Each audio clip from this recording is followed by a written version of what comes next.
Good evening, America. It's an honor to speak to you tonight from the hallowed grounds of Fort McHenry, the site of the very battle that inspired the words of our national anthem. The heroes who held this fort took their stand for life, liberty, freedom, and the American flag. And those ideals have defined our nation. But they were hardly ever mentioned at last week's Democratic National Convention. Instead, Democrats spent 4 days attacking America. Joe Biden said that we were living through a season of darkness. But as President Trump said, where Joe Biden sees American darkness, we see American greatness.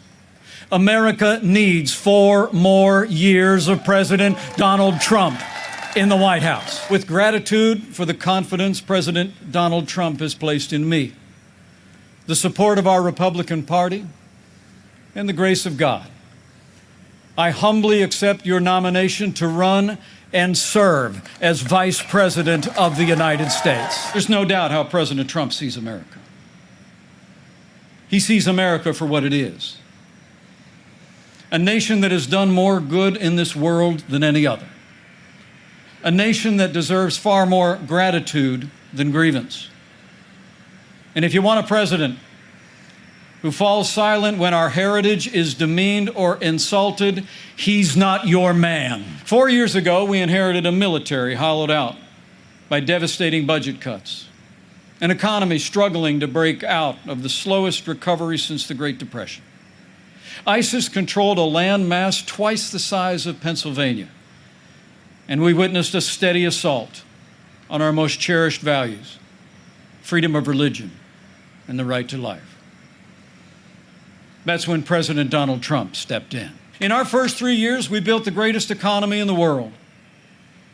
We made America great again. And then the coronavirus struck from China. Before the first case of the coronavirus spread within the United States,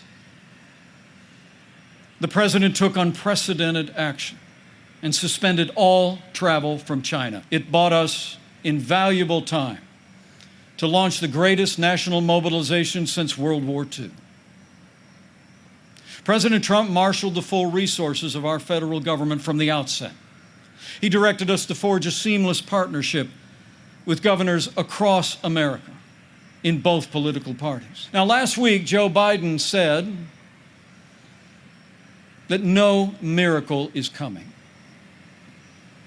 Well, what Joe doesn't seem to understand is that America is a nation of miracles. And we're not just opening up America again. We're opening up America's schools. The choice is clear. To bring America all the way back, we need 4 more years of President Donald Trump in the White House. But in the midst of this global pandemic, just as our nation had begun to recover, we've seen violence and chaos in the streets of our major cities. Rioting and looting is not peaceful protest. Tearing down statues is not free speech. And those who do so will be prosecuted to the fullest extent of the law. Let me be clear. The violence must stop, whether in Minneapolis, Portland, or Kenosha. Too many heroes have died defending our freedom to see Americans strike each other down. We will have law and order on the streets of this country for every American of every race and creed and color. President Trump and I know that the men and women that put on the uniform of law enforcement are the best of us. Every day, when they walk out that door, they consider our lives more important than their own. Joe Biden says that America is systemically racist and that law enforcement in America has, and I quote, an implicit bias.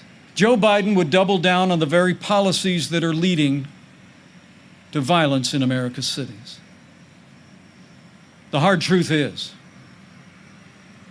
You won't be safe in Joe Biden's America.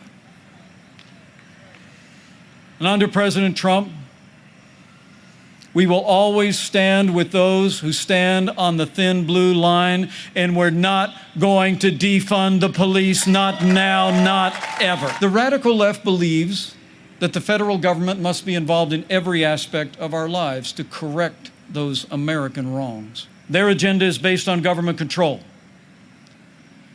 Our agenda is based on freedom. Joe Biden would be nothing more than a Trojan horse for the radical left. The choice in this election is whether America remains America. Joe Biden would set America on a path of socialism and decline. But we're not going to let it happen. As the invading force learned on approach to this fort in September of 1814,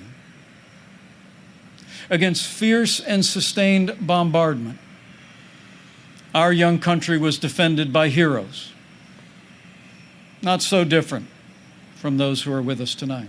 Fort McHenry held, and when morning came, our flag was still here. Our flag is still there today. Where the Spirit of the Lord is, there is freedom. That means freedom always wins. And with President Donald Trump in the White House for 4 more years, and with God's help, we will make America great again. Again. Thank you.